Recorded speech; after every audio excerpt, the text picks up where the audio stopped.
C'est quoi exactement une angoisse et comment faire la différence entre stress, anxiété et une vraie crise d'angoisse? Alors, l'angoisse, c'est un état, déjà, c'est un état émotionnel, cognitif et inconscient aussi. Donc, l'angoisse fait partie de notre existence.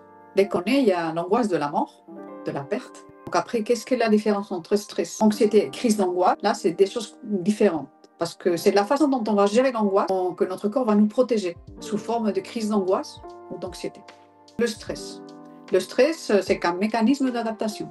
Une situation anormale, c'est-à-dire, par exemple, je suis en train de traverser dans la rue, il y a une voiture qui vient trop vite, là, bon, ça m'arrive de rester figé, donc il y a quand même du stress qui monte, et après, je vais repartir, ce stress descend, c'est un stress adapté. Donc ça, c'est un mécanisme pour tout être humain. L'anxiété, on parle d'un état cognitif, c'est-à-dire j'ai des pensées récurrentes avec des scénarios catastrophiques, donc c'est au niveau mental. Et si je ne fais pas bien ci, et si cela arrive, et si je ne suis pas capable, et si, et si, et si.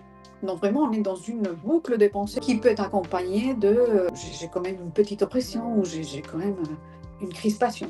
Okay. Et la crise d'angoisse, c'est ce qu'on appelle l'attaque de panique, est des manifestations physiologiques et émotionnelles. Okay. Donc elle survient, elle arrive comme ça, sans réfléchir, sans penser à quoi que ce soit.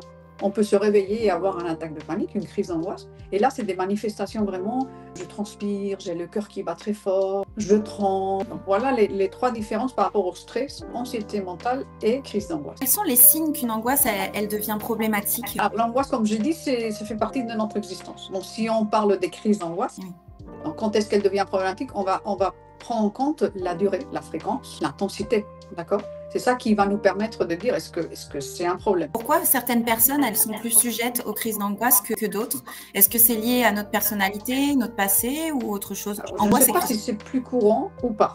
Peut-être qu'il y a des personnes qui vont gérer l'angoisse à travers des attaques de panique, des crises d'angoisse. D'autres, ça va être plus l'anxiété. Ça fait partie aussi de notre structure psychologique. Il faut savoir que, il y a 4 structures psychologiques. 80% des personnes dans le monde sont névrosées. Les névrosés vont faire plus des troubles anxieux, c'est-à-dire des crises d'angoisse, anxiété mentale ou des troubles dépressifs. Donc forcément, vu comment tu me poses la question, il y a plus de personnes qui vont faire des crises d'angoisse que, par exemple, un trouble de la double dissociation. Tu vois. Donc les angoisses, elles sont souvent déclenchées par des petites choses du quotidien, comme une remarque ou un imprévu. Pourquoi ces détails ils peuvent prendre autant de place dans notre esprit? Parce que nous sommes construits avec des croyances, avec des injonctions, des choses par rapport à nos expériences. Et tout ça, ça reste en nous.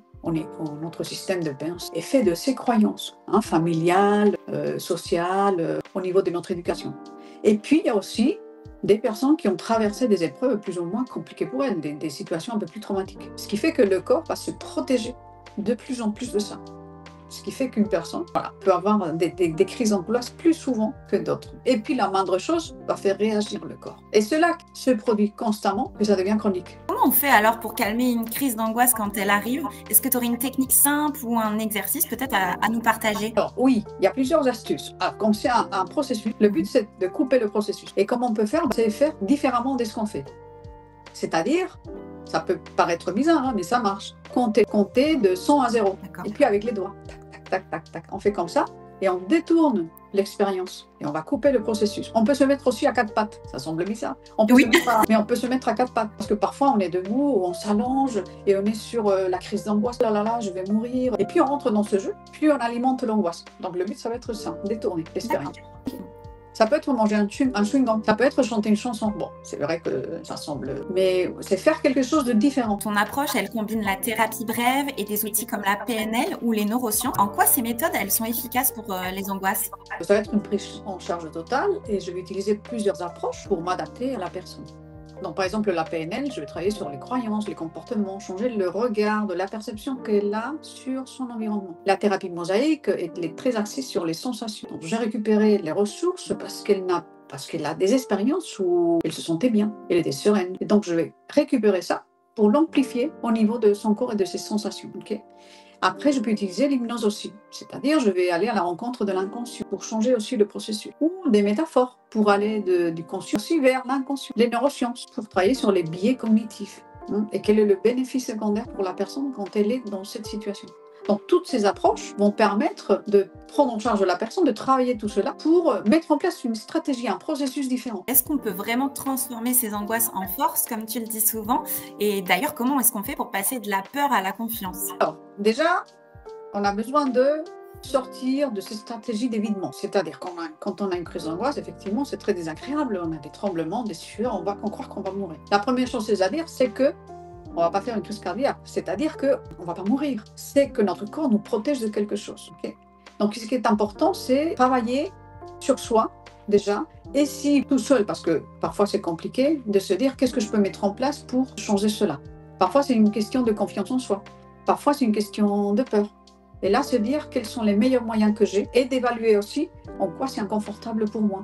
Si c'est une fois par mois, bon, comment je peux faire face à ça? Si c'est tous les jours, peut-être il faut se poser la question, il vaut mieux que je me fasse diagnostiquer ce qui fait qu'aujourd'hui, je suis dans cet état-là. Et là, moi, je recommande de voir un psychiatre, de poser un diagnostic, parce qu'on peut avoir des attaques de panique, comme ça peut être aussi un trauma simple. Et faire la différence parce que la prise en charge ne sera pas pareille. Okay.